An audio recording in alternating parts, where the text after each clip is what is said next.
నమస్తే, welcome to Aadya TV. నేను miss వర్ణ. ప్రస్తుతం మనతో పాటు ఉన్నారు సినీ క్రిటిక్ విజ్ఞాన్ గారు. హలో అండి విజ్ఞాన్ గారు. ప్రస్తుతం తారక రత్న గారు వెళ్ళిపోయిన తర్వాత నుంచి జాతకాల మీద చాలామంది కాన్సన్ట్రేట్ చేశారు. అండ్ ఈ లిస్ట్లో ముఖ్యంగా వేణుస్వామి గారి వ్యాఖ్యల మీద చాలా మనం చూస్తున్నాం. వేణుస్వామి ఏది చెప్తే అదే జరుగుతుంది. అప్పుడు శామ్ నాగచైతన్య విషయంలో కూడా వీళ్ళు త్వరగా విడిపోతానని అన్నారు. 3-4 ఇయర్స్కే విడిపోయారు. అండ్ రీసెంట్గా 40-45 ఇయర్స్ ఉన్న వ్యక్తి ఇండస్ట్రీలో వెళ్ళిపోబోతున్నారు. అండ్ ఒక హీరోయిన్ కూడా అలాగే జరగబోతుందంటూ వార్తలు ఆయన చెప్పడం, అలానే తారక రత్న గారు వెళ్ళిపోయేసరికి రెండింటికి లింక్ పెడుతున్నారు. వేణుస్వామి చెప్పారు కాబట్టి తారక రత్నకు అట్లా జరిగింది, ఏం చెప్తే అదే జరుగుతుంది అని. ఏమంటారు? ఏం చెప్పాడంటే పలానా రాశి, పలానా నక్షత్రం ఉన్న, పలానా ఏజ్ ఉన్న ఒక హీరో పలానా ఈ టైంలో చనిపోతాడు అని ఒకప్పుడు చెప్పారంట. సో ఇప్పుడు తారక రత్న గారు చనిపోవడం చూసి వేణుస్వామి చెప్పినందుకే ఈయన చనిపోయాడని చెప్పేసి అన్నాడు. నెక్స్ట్ అలాగే గతంలో చూసుకున్నా కూడా వీళ్ళ విడాకుల కేసు ఎవరిది, సమంతది, నాగచైతన్యది కూడా విడాకులు, వీళ్ళు విడిపోతారని ఆయన ఆల్రెడీ చెప్పాడు. అలాగే జరిగింది. నెక్స్ట్ ఇంకా 2 అడుగులు ముందుకేసి పవన్ కళ్యాణ్ 4వ పెళ్లి చేసుకుంటాడు, శ్రీజ కూడా 3వ పెళ్లి చేసుకుంటుంది అని కూడా చెప్పాడు. 3 కాదు 4 పెళ్ళిళ్ళు కూడా చేసుకుంటుంది అని చెప్పాడు అబ్బాయి. అండ్ నెక్స్ట్ ఇంకొకటి, ఇప్పుడు రీసెంట్గా నెక్స్ట్ ఇంకో హీరోయిన్ చనిపోతుంది అని కూడా చెప్పాడు. ఇప్పుడు ఆ హీరోయిన్ ఎవరనే భయం పట్టుకుంది ఇండస్ట్రీలో అందరికీ. ఇది వదిలేస్తే నీ కాన్సెప్ట్ నేను మెచ్చుకుంటా. ఏంటంటే యూట్యూబ్లో ఒక్కొక్కరిది ఒక్కొక్క దారి. కొంతమంది ట్రావెల్ వీడియోస్ చేస్తారు, కొంతమంది ఏమో ఫుడ్ వీడియోస్ చేస్తారు, కొంతమంది గార్డెనింగ్, కొంతమంది మేడ మీద ఫ్యాషన్, ఆ కుట్లు ఈ కుట్లు, బొమ్మలు తయారీ, ఇంకేవో ఎవరి పందా వాళ్ళది, ఎవరి టాలెంట్ వాళ్ళది, రైట్?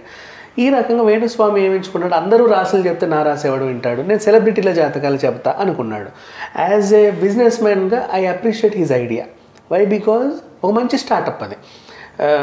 మోడీ గారి జాతకం, పలానా హీరో జాతకం, చిరంజీవి జాతకం, ఇవన్నీ ఎవరికి తెలియదు కదా.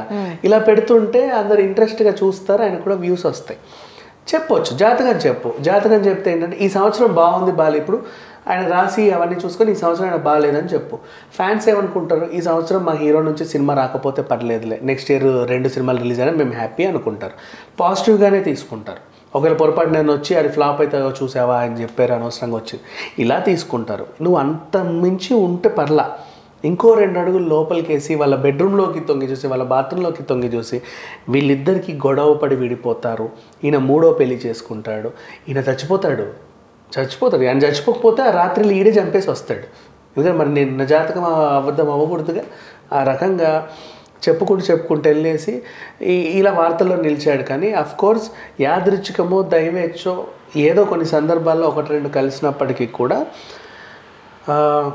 ఇతని మాటలను అంతగా పట్టించుకోకుండా నేను చెప్తా. ఎందుకంటే వీడు చెప్పేవన్నీ కూడా జనాలు భయపెట్టేవి, కంగారు పెట్టేవి. ఇప్పుడు అందరూ ఆ హీరోయిన్ ఎవరు అని చెప్పి లిస్ట్ అవుట్ తీసి సమంత కంట కట్టారు.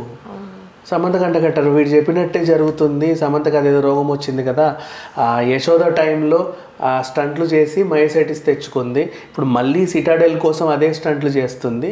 ఈసారి పోద్ది కంపల్సరీ. షూటింగ్ మధ్యలో పోతుందా, తర్వాత పోతుందా, లేకపోతే సినిమా రిలీజ్ అయ్యాక ఆనందం తట్టుకోలేకపోతుందా, లేకపోతే రిలీజ్కి ముందే పోతుందా, ప్రెస్ మీట్లో పోతుందా, ఇలా రాస్తున్నారు చండాలంగా. వాడు అలా చెప్తున్నాడు కూడా. ఆ విధంగా అంత కామన్ సెన్స్ లేని ఒక ఆస్ట్రాలజర్ నేను ఎప్పుడూ చూడలేను నా లైఫ్లో. ఇంతకుముందు ఏదో వుడ్ వర్క్ కబోర్డ్స్కి ఒక చిన్న అదేదో బోర్డు లాగా పెట్టేసి చాక్పీస్తో గీసి చెప్పేవాడు, వాళ్ళ జాతకాలు ఇది, ఇలా జాతకాలు ఇది. నువ్వు జాతకం చెప్పబ్బా, పర్వాలేదు. వాళ్ళ సినిమాలు హిట్ అవుతాయి, ఫ్లాప్ అవుతాయి చెప్పు, సినీ జోష్యం చెప్పు, బాగుంటుంది, తప్పే ఉంది. మా ఎలక్షన్లు జరుగుతాయి, ఈయన గెలుస్తాడని చెప్పు, బాగుంటుంది. నెక్స్ట్ ఇంకేదో అవుతుంది. ఆ సినిమా ఒక హీరో పెద్ద సినిమాకి బాలీవుడ్లో తీస్తాడు, పాన్ ఇండియా తీస్తాడు, అది ఆడదు, ఫ్లాప్ అవుతుందని చెప్పు, తప్పే ఉంది చెప్పు, నష్టమే ఉంది. అట్లా చెప్పు, ఎవరేం అనుకోరు. బేసిక్గా తీసుకునే వాళ్ళు హార్ట్కి తీసుకున్నా వాళ్ళు వదిలేస్తారు, పెద్ద సినిమా కాబట్టి మాట్లాడుకున్నారు అనుకుంటారు. ఆమె చనిపోతుంది అనే వ్యాఖ్య చేయడం తప్పు కదా. ఒక హీరో చనిపోతాడు అని చెప్పాడు, సరే ఏంటో ఆ దరిద్రపు నోరు వల్ల కూడా ఇలా జరిగి ఉండొచ్చుగా. అలా ఎవరైనా కోరుకుంటాడా మనిషి అన్నవాడు కనీసం? అండ్ వీళ్ళు గూగుల్లో సెర్చ్ చేసో లేకపోతే ఇంకోలా తీసుకుని వాళ్ళ డేట్ ఆఫ్ బర్త్లు, టైమింగ్ అవన్నీ చూస్తారు. నిజంగా అన్ని నిజాలు కూడా ఉండవు. వాళ్ళు ఎప్పుడు పుట్టారు, ఏ సంవత్సరం పుట్టారు మనం చూడలేదు కదా. టైం తెలియదుగా. రైట్. సో అవన్నీ మనకేం గూగుల్లో ఇవే నిజాలని అనుకోవడానికి కూడా ఏమీ ఉండదు. ఏమీ లేవు. ఇంకా చెప్పాలంటే వికీపీడియాలో కొన్నిసార్లు వాళ్ళ బర్త్డేలు కూడా తప్పేస్తారు. ఒకసారి నిజంగా నాకే జరిగింది. నేను శ్రీనివాస్ రెడ్డి, కమెడియన్ శ్రీనివాస్ రెడ్డి గారి బర్త్డే ఫిబ్రవరిలో ఏదో డేట్ కానీ ఉంటే నేను చూసి ఆయన్ని అప్రిషియేట్ చేశారు. మీ బర్త్డే కదా, హ్యాపీ బర్త్డే అని చెప్పా. చెబితే నా బర్త్డే ఇప్పుడు కదా ఎవడు చెప్పాడు అని పెట్టేసాడు ఫోన్. అన్నాడు అంటే నేను అదేంటి ఇండస్ట్రీలో తెలుసుగా వ్యక్తి కదా అని చెప్పేసి ఆయనకేం కోపం వచ్చింది. తప్పేం లేదు ఆయన కోపం రావడంలో. అంటే నాకు ఇలా వికీపీడియా ఇలా ఉంది అంటే వికీపీడియాలో ఎందుకు తారక రత్న గారి విషయంలో కూడా డిఫరెంట్ ఛానల్స్లో 2 రకాలుగా వేశారు. ఒకటి ఫిబ్రవరి 8 ఏదో వేశారు, కొంతమంది జాన్ అని వేశారు. నిజమేంటో వాళ్ళు అడిగితే చెప్తారుగా. రైట్. వాళ్ళ ఫ్యామిలీ మెంబర్స్ని అడిగి తెలుసుకోవచ్చు, వాళ్ళ సన్నిహితులను అడిగి తెలుసుకోవచ్చు. లేకపోతే నీకు అంతగా అసలు తెలుసుకోవడం ఎందుకు? ఏదో ఒకటి అంత అవసరం. దట్టు ఇంత డీప్గా జాతకం చెప్పాలని అంటే ఆ టైమింగ్, ఊరు, ప్లేస్ ఇవన్నీ మనం చూస్తూ ఉంటాం. యూట్యూబ్లో కూడా చాలామంది మీ డేట్ ఆఫ్ బర్త్ చెప్పండి, మీరు ప్లేస్ ఆఫ్ బర్త్ చెప్పండి, అండ్ ఆ పర్టికులర్ టైమింగ్ చెప్పండి అని కూడా అడుగుతూ ఉంటారు. అండ్ కొన్నిసార్లు పేరెంట్స్ దగ్గర నుంచి కూడా వాళ్ళు అవన్నీ కూడా తీసుకుంటూ ఉంటారు. రైట్. సో అవన్నీ ఉంటే పర్ఫెక్ట్గా ఏమో మనకు అంత ఐడియా లేదు కానీ, బట్ అవన్నీ బ్లఫ్గా తెలిసి కూడా చెప్తూ ఉంటే ఇలా జరుగుతున్నప్పుడు ఇంకొంచెం భయం వేస్తుంది కదా, హీరోయిన్ ఎవరికి ఏం జరగకూడదు ప్లీజ్. సరే అదే పక్కన పెట్టేస్తే అందరు ట్రోల్స్ చేయడం, అమ్మాయిని ఫోటో పెట్టి సమంత చనిపోతుందంట వీడు చెప్పాడు. అది కాస్త ఎవరో తెలుసో తెలియని వాళ్ళు ఏ మూల కొద్ది సమంత చనిపోతుంది, కొంతమంది నిజంగా చనిపోయిందని కూడా అనుకుంటారు. అంతేగా. అట్లా కూడా చాలా మంది ఆర్టిస్టులను చంపారు ఇంతకుముందు. పాపం వేణుమాధవ్ని 10 సార్లు చనిపోయాడు ఏడ్చుకుంటూ చెప్పాడు, నన్ను ఎందుకంటే ఇట్లా చంపేస్తున్నారు, నేను ఇంకా బతికే ఉన్నాను అని చెప్పేసి ఏడ్చాక లాస్ట్ ఆయన చనిపోయాడు. టైం పట్టింది నిజమే అయిందో కాదో అని చెప్పేసి అట్లా ఉంది పరిస్థితి. అండ్ అంతమంది కోరుకొని 10 సార్లు చంపేసి నిజంగానే చంపేశారు. అంత అవసరం ఏంటి మనుషులకి? వాళ్ళు చావు కోరుకోవడం ఏంటండి? కమెడియన్ సుధాకర్ గారి విషయంలో కూడా అదే జరిగింది. పాపం ఆయనకి హెల్త్ బాగోపోయినా ఆయన ఉన్నారు మంచిగానే, చనిపోయాడు. అయ్యో సమంతకి ఇప్పుడు కాదు, మైసైటిస్ వచ్చినప్పుడే రాసేశారు ఇది ప్రాణాంతకమైన వ్యాధి, మా సమంత మరణిస్తుందా, అయిపోయిందా, ఈ రోజా రేపా. వీళ్ళు కష్టంలో ఉంటారు, హెల్త్ ఇష్యూలో కొంచెం ఎంత కాదన్నా మెంటల్గా స్ట్రెస్ ఫీల్ అవుతూ ఉంటారు. ఆ టైంలో ఈ వార్తలు వింటే ఇంకా ఇబ్బంది పడిపోతారు. అలాంటప్పుడు అనిపిస్తుంది ఈ అభిమాని ఫ్యాన్స్ ఎందుకు. సమంత లాంటి వాళ్ళకంటే ఇప్పుడు ఒంటరిగా ఉంటుంది, ఆల్రెడీ ఒక స్ట్రెస్ డిప్రెషన్లో ఉండి విడిపోయి ఒంటరిగా ఉంటుంది. సరే కుటుంబం వాళ్ళతో 10 మందితో కలిసి ఆనందంగా ఉన్న వాళ్ళంటే పోనీలేరా అని పట్టించుకోరు.